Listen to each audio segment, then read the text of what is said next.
kita membaca firman Tuhan di Yehezkiel pasal 37 ini, ya Tuhan dalam penuh kuasa dia berkata gini, ayat 1 kan, katanya, lalu kekuasaan Tuhan meliputi aku dan ia membawa aku ke luar dengan perantara rohnya dan menempatkan aku di tengah-tengah lembah. Dan lembah itu penuh dengan tulang-tulang. Ia membawa aku melihat tulang-tulang itu berkeliling-keliling dan sungguh amat banyak bertaburan di lembah itu. Lihat, tulang-tulang itu amat kering. Lalu ia berfirman kepadaku, hai anak manusia, dapatkah tulang-tulang ini dihidupkan kembali? Aku menjawab, ya Tuhan Allah, engkaulah yang mengetahui. Lalu firman-Nya kepadaku, bernubuatlah mengenai tulang-tulang ini dan katakanlah kepadanya, hai tulang-tulang yang kering, dengarlah firman Tuhan. Jadi apa yang Tuhan berkata kepada, dia tanya kepada siapa ini? Yehezkiel, Nabi Yehezkiel kan? Ya. Nah, katanya apa? Kamu pergi ke situ dan bernubuatlah kepada mengenai tulang-tulang ini dan katakanlah kepadanya. Katakanlah kepadanya. Jadi Yehezkiel pada waktu itu, apakah dia tahu sesuatu yang dapat berbicara kepada tulangnya? Enggak. Bagi dia tidak sama sekali ada sesuatu untuk berbicara. Akan tetapi Tuhanlah yang datang kepada dia dan Tuhanlah yang akan mengisi apa yang dia harus berkata. Nah, ayat yang 4 ini, sekali lagi ayatnya 4 ini berkata apa? Lalu firman-Nya kepadaku, bernubuatlah mengenai tulang-tulang ini dan katakanlah kepadanya. Ya kan? Nah, jadi katakanlah kepadanya. Apakah Yehezkiel dia yang mengatakan perkataannya diri sendiri atau Tuhan yang mengisi apa yang dia harus katakan kepada para tulangnya? Iya, Tuhanlah yang mengisi kata-kata yang dia harus menyampaikan kepada tulang itu. Nah, terus apa ayat 5 dan 6 ini sepertinya apa yang Tuhan mengisi dalam mulutnya Yehezkiel dan apa yang dia harus katakan kepada tulang. Nah, lalu terus kemudian ayat 7 katanya. Tadi kita nggak baca, tapi ayat 7 berkata, lalu aku bernubuat seperti diperintahkan kepadaku, dan segera sesudah aku bernubuat kedengaranlah suara, sungguh suatu suara berderak-derak, dan tulang-tulang itu bertemu satu sama lain. Terus sedang aku mengamat-amatinya, lihat urat-urat ada dan daging tumbuh padanya, kemudian kulit menutupinya, tetapi mereka belum bernafas. Nah, jadi apa yang Tuhan menyuruh kepada Yehezkiel, dan Yehezkiel mengatakan seperti dikatakannya. Lalu sesuai dengan firman Tuhan dan kehendak Tuhan, hal itu terjadi di depan dia. Jadi pada saat itu baru saya masuk Kristen, baru saya percaya Tuhan Yesus, baru saya percaya Yesus adalah Juru Selamat dan Dia telah mengampuni segala dosaku dan membenarkan aku. Dan sekarang itunya saatnya baru mau berangkat ke Afrika untuk melayani dan memberitakan Injil kepada mereka. Tapi coba bayangkan Ibu, jika saya suruh Ibu ketemu seorang dan sampaikan Injil ke dia, gimana? Bisa jelaskan semua? Walaupun Ibu dengar banyak daripada kita kan, dari kita udah dengar banyak, udah pernah ikut acara banyak, sampai ke Korea di dalam banyak. Tapi walaupun kita sudah dengar banyak, tapi membuka mulut dan mengajar itu soalnya beda. Ya kan? Hal yang agak beda. Jadi saat kita berusaha untuk memberitakan, gimana? Ini sudah berbeda dari apa yang kita dengar.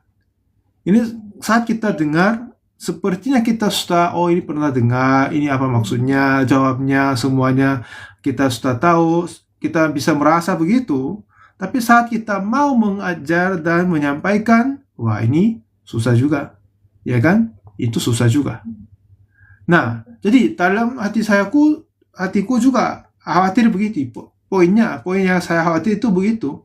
Pernah dengar, akan tetapi dapatkah aku jelaskan ke mereka?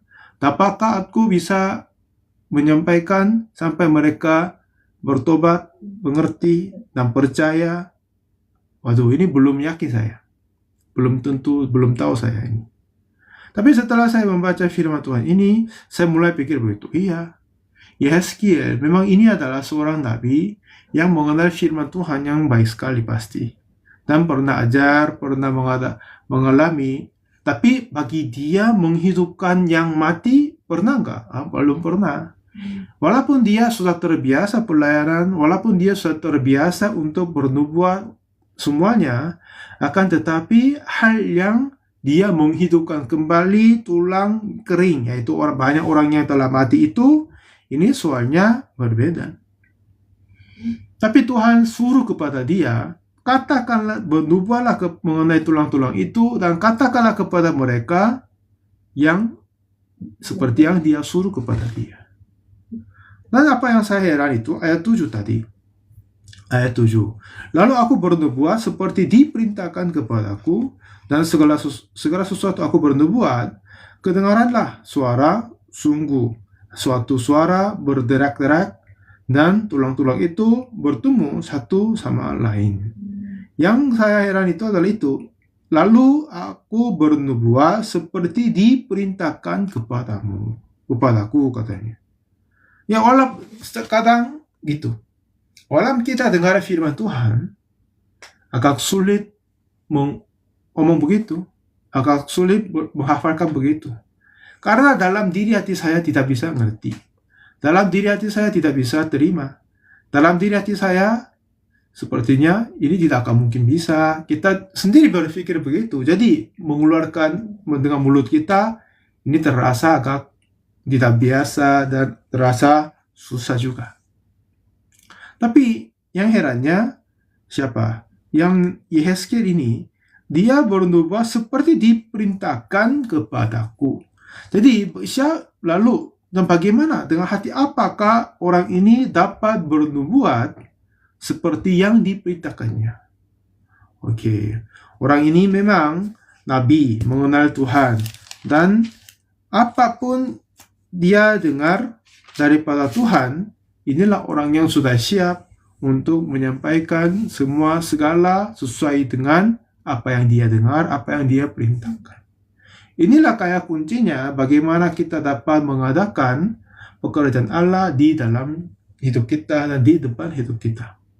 Waktu kita berpikir tentang kelahiran Yesus Kristus, ya kan? Saat kita berpikir tentang kelahiran Yesus Kristus juga begitu. Pada saat malaikat Gabriel dikirim ke daerah Nazaret Galilea dan berjumpa dengan siapa? Maria, ya kan? Dan dia yang bernubuat kepada Maria mengatakan gini. Boleh kita ke Lukas pasal yang 1.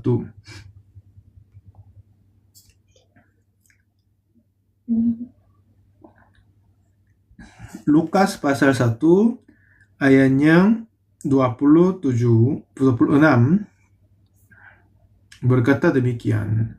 Dalam bulan yang ke-6, Allah menyuruh malaikat Gabriel pergi ke sebuah kota di Galilea bernama Nazaret kepada seorang perawan yang bertunangan dengan seorang bernama Yusuf dari keluarga Daud. Nama perawan itu Maria.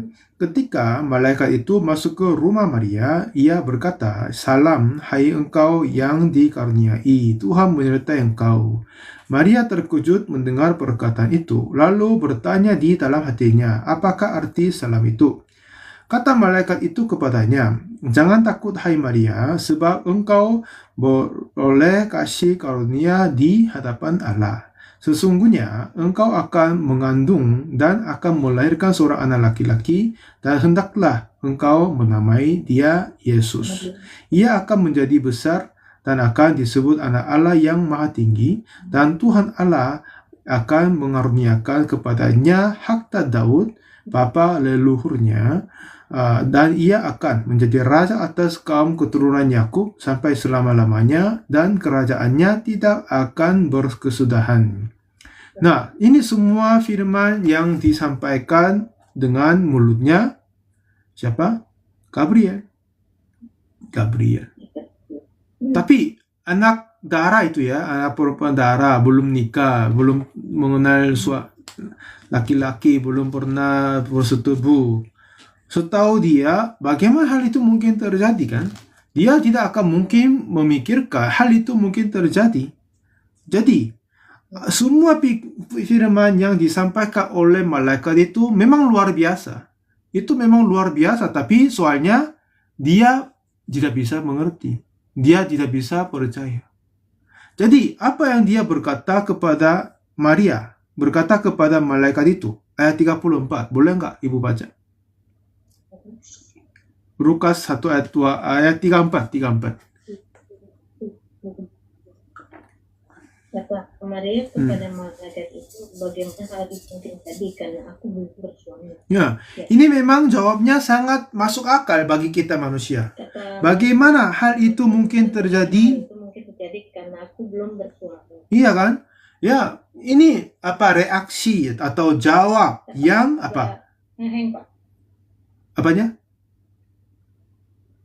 Agak ngeheng dia, Pak.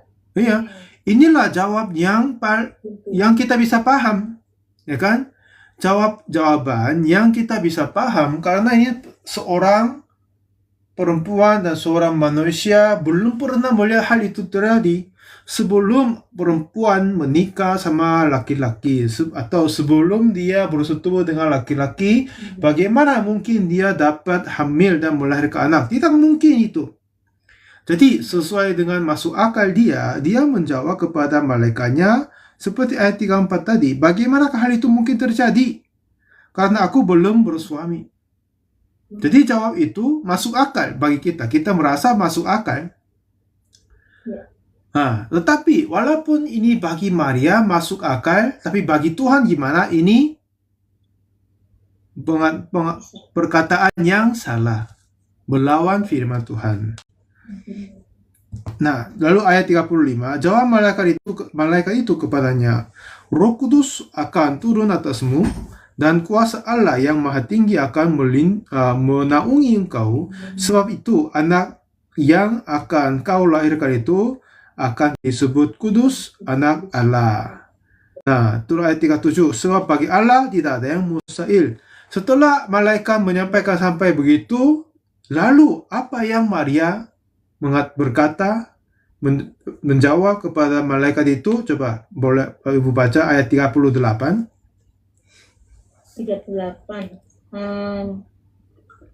Kata Maria, sesungguhnya aku ini adalah hamba Tuhan. Jadilah padaku menurut perkataanmu itu. Lalu malaikat itu meninggalkan dia. Nah, akhirnya bilang, awalnya ayat 34 tadi, bagaimana hal itu mungkin terjadi? Baru saja dia berkata. Tapi setelah dia mendengarkan kata malaikat lagi, dan lalu gimana? Ya, engkaulah malaikat Tuhan. Apa yang kamu sampaikan itu, ini bukan apa? Ini bukan katamu sendiri. Ini bukan katanya. Ini bukan katamu sendiri, ini bukan kata apa dari hantu apa yang lain, akan tetapi inilah firman Tuhan. Artinya, kalau begitu gimana? Walaupun aku tidak bisa mengerti, itulah kebenaran. Walaupun aku tidak bisa mengerti, itu akan jadi seperti katamu. Jadi akhirnya Maria bisa menjawab seperti ayat 38. Kata Maria, sesungguhnya aku ini adalah hamba Tuhan. Jadilah kepada... Terputus-putus, Pak, suaranya. Dasar kengkina. Oh ya, oke. Sekarang gimana? Oke. Iya, Pak. Jadi setelah Maria ya dengan percakapan yang singkat bersama dengan malaikat itu, dia saat menyadari bahwa ya, malaikat ini mengatakan hal yang aneh sekali, hal yang tidak mungkin percaya, tapi Sebab dia berkata, menyampaikan perkata-kata dari Tuhan. Kalau begitu, walaupun ini lebih atau jauh dari pemahamanku dan pengalamanku, itulah pasti benar. Itulah akan benar. Sehingga dia dapat berkata ayat 38 yang tadi, ya sesungguhnya aku ini adalah hamba Tuhan. Hamba itu apa? Hamba tidak mempunyai pikiran sendiri. Walaupun ada, dia harus menyembunyikan dan mengikuti perintah tuannya. Ya kan? Aku ini adalah hamba Tuhan. Jadilah kepadaku menurut perkatamu itu. Ya kan? Jadilah padaku menurut perkatamu. Oke, aku memang tidak mengerti, tapi akulah hambamu. Maksudnya, apa saja engkau mengatakan, memang ini firman Tuhan. Jadi, aku percaya itu akan jadi kepadaku. Jadi, iman yang Maria menyatakan kepada dia tidak bersangkutan dengan pemahaman dia sendiri, ya kan? Jauh dari pemahaman diri sendiri, akan tetapi dia percaya. Ini bisa paham, Bu, ya? Walaupun ini tidak sesuai dengan pemahamannya, akan tetapi ini sebab itulah firman Allah, jadi dia memilih percaya, mengubah hatinya dan jadi sepihak kepada firman Tuhan dan percaya. Jadi dia menerima anugerah maha besar yang luar biasa, sehingga dia dapat melahirkan anak, yaitu Yesus Kristus. Akan tetapi, ada satu orang yang lain di dalam kitab suci, setelah dia mendengarkan firman Tuhan dari nabinya, tapi menolak. Siapa itu? Kalau kita cari 2 Raja-Raja pasal yang 7, 2 Raja-Raja pasal yang 7, pada saat negara Israel berada di dalam kelaparan yang hebat itu, karena mereka telah udah lama melawan dengan orang-orang Aram, ya. Jadi mereka lapar luar biasa. Jadi 2 Raja-Raja pasal yang 7, 2 Raja-Raja pasal yang 7 berkata gini, ayat yang 1 dan 2, ya, katanya, ini pernah dengar, ingat ya? Nah, katanya, lalu berkatalah Elisa, dengarkanlah firman Tuhan. Beginilah firman Tuhan, besok kira-kira waktu ini, sesuka tepung yang terbaik akan berharga sesikal, dan 2 suka jelai akan berharga sesikal di pintu gerbang Samaria. Jadi sekarang, kalau nanti ibu baca 2 Raja-Raja pasal yang 6 bagian belakangnya, mereka sudah tidak punya makanan apa-apa. Jadi, tahi 1/4 cup tahi burung merpati itu dijual harga yang besar. Dan kepala keledai juga menjadi harga yang besar. Tapi besok kira-kira waktu begini, sesukat tepung terbaik menjadi sesikal, dan 2 sukat jelai akan berharga sesikal di pintu gerbang Samaria. Maksudnya besok akan berlimpah-limpah dengan makanan. Harga bahan makanan itu menjadi murah sekali. Sekarang gimana? Tahi apa? Kotoran burung kan? Kotoran burung itu menjadi berharga yang luar biasa. Akan tetapi besok, sesukat tepung yang terbaik akan berharga sesikal, dan 2 sukat jelai akan berharga sesikal. Jadi besok akan berlimpah-limpah dengan makanan, dan harga makanan dan gandum dan bahan makan itu menjadi murah sekali. Jadi sekarang gimana? Mereka sudah habis semua makanan mereka, sampai ada yang gimana? Makan anaknya sendiri. Sampai tidak ada makan apa-apa, sampai mereka makan anaknya sendiri. Tapi tiba-tiba firman Nabi Elisa menyampaikan firman Tuhan. Kalau gitu gimana? Bisakah kita percaya? Susah juga, tidak masuk akal, susah percaya. Jadi, seperti yang pemahaman manusiawi, ayat 2, ada yang perwira mengatakan begini. Ayat 2 katanya gimana? Tetapi perwira yang menjadi ajudan raja menjawab abdi Allah. Katanya, sekalipun Tuhan membuat tingkap-tingkap di langit, masakan hal itu mungkin terjadi? Tadi Maria bilang apa? Bagaimanakah hal itu mungkin terjadi?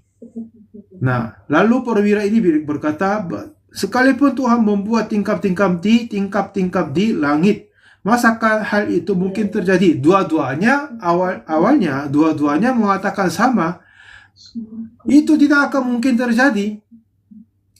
Tapi Maria, ya walaupun dia mengatakan yang tidak kepercayaan, tapi dia membuang ketidakpercayaan dan kembali kepada iman, jadi dia diberkati.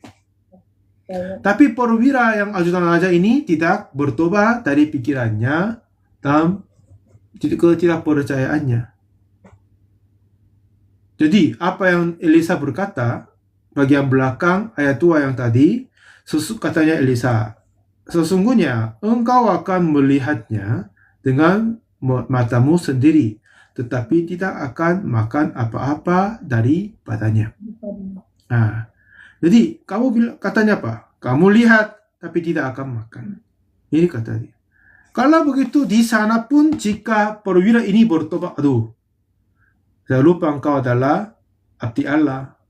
Jika engkau berkata, engkau telah mengatakan banyak hal yang luar biasa. Ya maaf, saya bertobat. Tolong ajarilah baik. Aku mau percaya. Kalau begitu mungkin baik juga.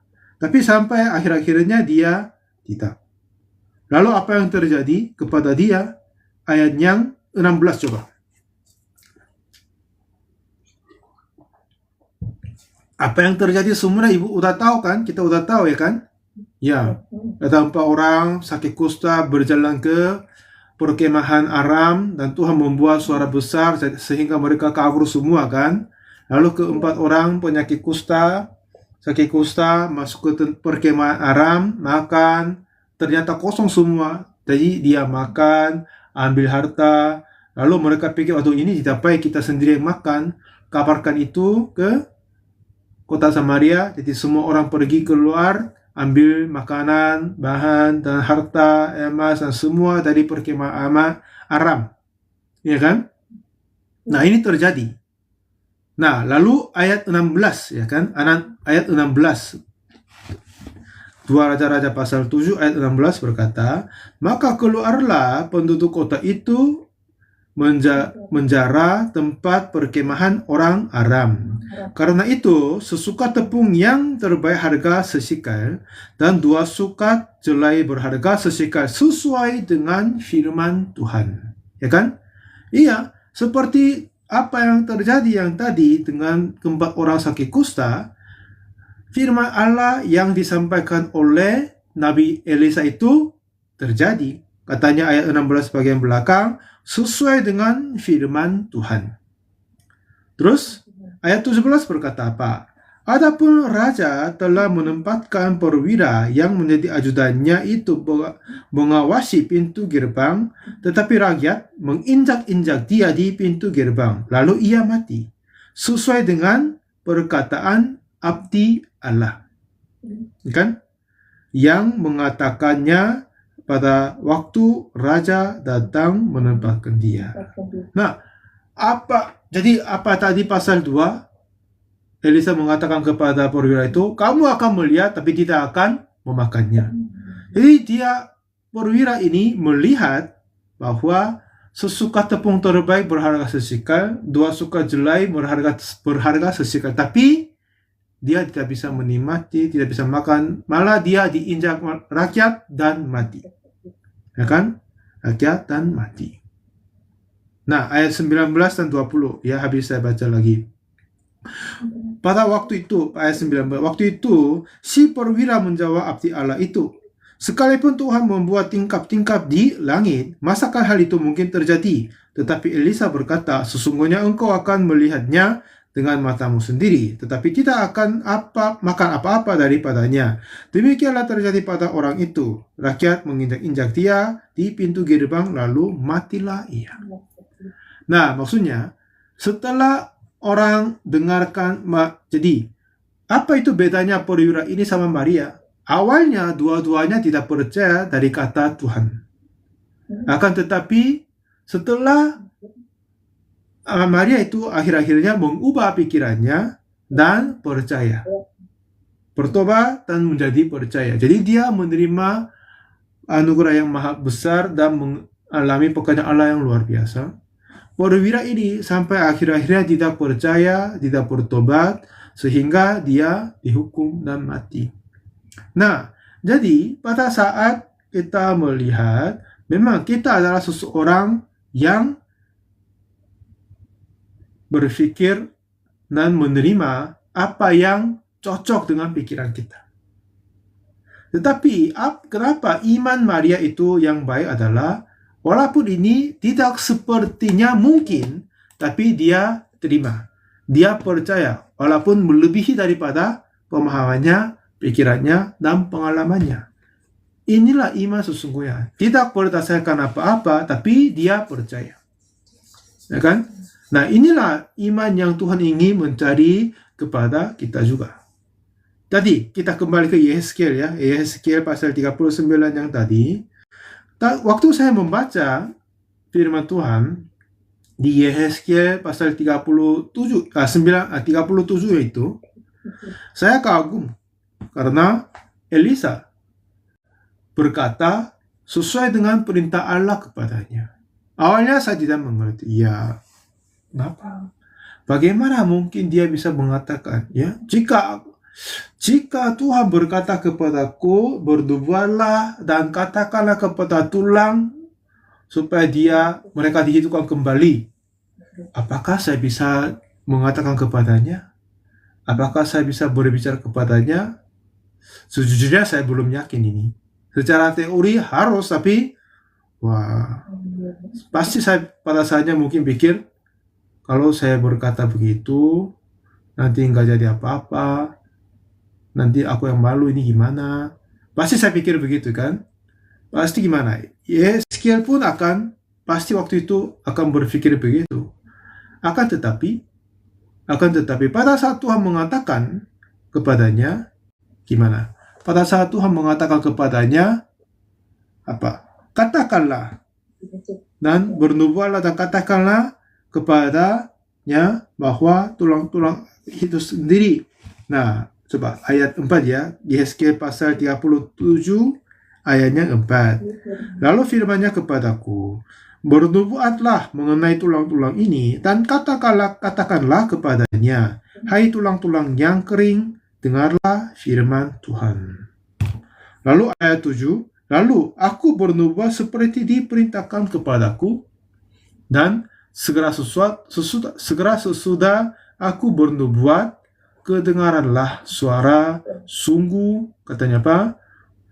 Sungguh suatu suara berderak-derak, dan tulang-tulang itu bertemu satu sama lain. Ya, dia akhir-akhirnya sungguh-sungguh mengatakan bahwa kepada tulangnya.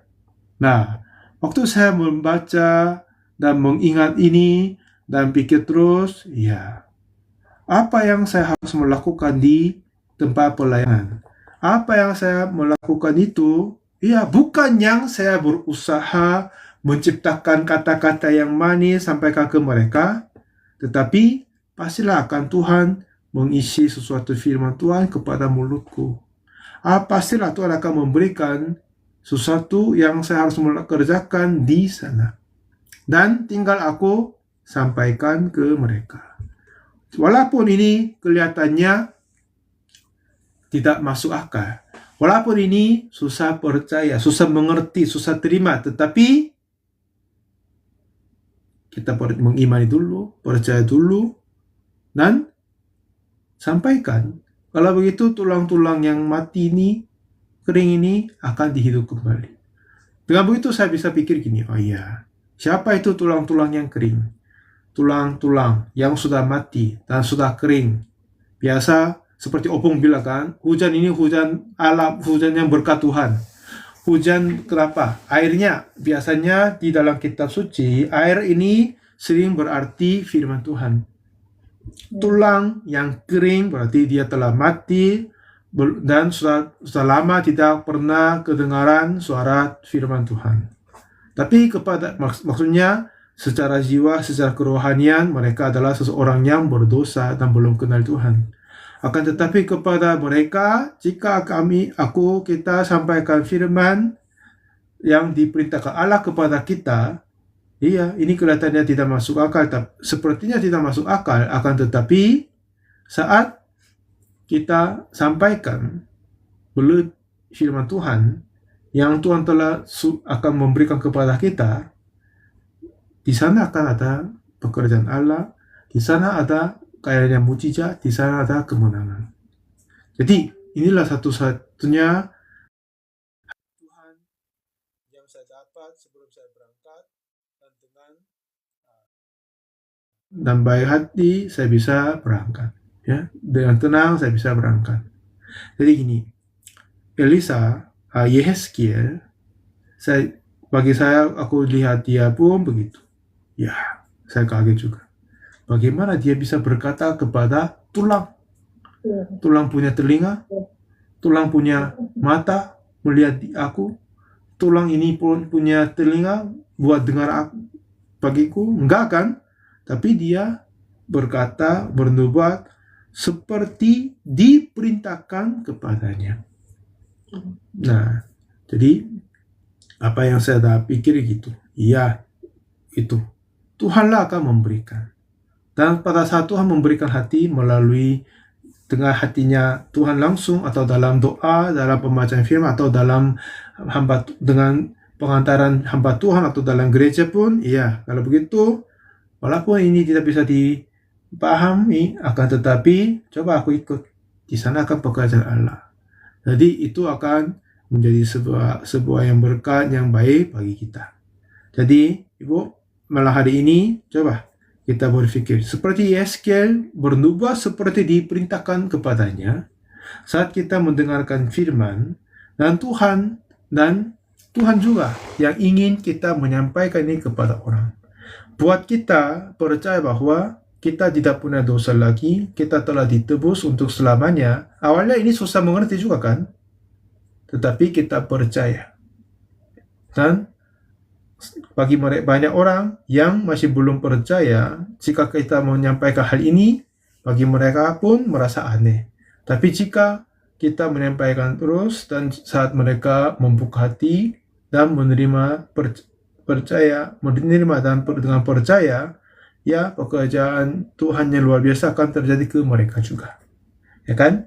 Jadi, untuk keluarga Ibu, walaupun ya mereka tidak begitu suka bergabung atau berjumpa juga, ya, tapi pada saatnya coba katakanlah ke mereka seperti Ibu katakan kepada tulang. Mereka tidak mau dengar, seperti tulang-tulang, walaupun cerita tidak ada reaksi, tidak ada respon, seperti yang diam-diam saja. Akan tetapi gimana? Iya, jika kita sampaikan, jika kita sampaikan dengan iman seperti yang diperintahkan oleh Tuhan, pastilah Tuhan akan bekerja. Jadi kita tidak perlu menghitung apakah kali ini mungkin atau tidak. Ya udah, kita tinggalkan kepada Tuhan. Tapi tinggal seperti Yehezkiel berkata, tinggal kita sampaikan, bernubuat seperti diperintahkan kepada kita. Lalu Tuhanlah akan kerjakan kepada kita. Amin. Oke. Hari ini kita selesai sampai demikian, dan dalam doa kita siapkan acara hari Sabtu dan Minggu besok. Semoga kita bisa mengajak teman-teman supaya mereka bisa diberkati bersama dengan kita. Ya kan? Iya, Pak. Baik, terima kasih. Kita berdoa.